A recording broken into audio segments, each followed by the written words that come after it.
कोल्हापुरातील नगरसेवकाकडून सत्तेचा गैरवापर करण्यात आलाय। कोट्यवधी रुपयाची मालमत्ता लाटल्याचा आरोप करण्यात आलेला आहे।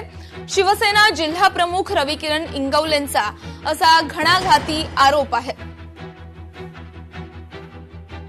मी आता आपल्या मीडियाच्या समोर फक्त प्रकरण उघडकीस आणलेलं आहे। स्वतःहून त्या नगरसेवकांनी आता आलं पाहिजे जनतेच्या पुढ्यात। वय आम्ही जनरल बॉडीचा ठराव करून दिला, जर त्यांनी 15 दिवसामध्ये स्वतःहून आले नाहीत, पुन्हा या ठिकाणी येऊन पुन्हा तो पाडा मी वाचून दाखवणार कागदोपत्री।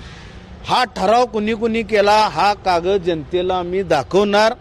आणि ही बिल्डिंग, ही जागा महानगरपालिकेच्या केएमटीची अक्षरशः कोट्यवधी रुपयाचा ढपला पाडून विकण्यात आली, भाडे तत्त्वावर देण्यात आली।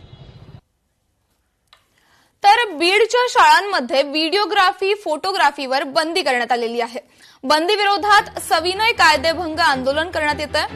नाकर्तेपणा लपवण्यासाठी काढलेला आदेश रद्द करा अशी मागणी सामाजिक कार्यकर्ते गणेश ढवळेंनी केली आहे।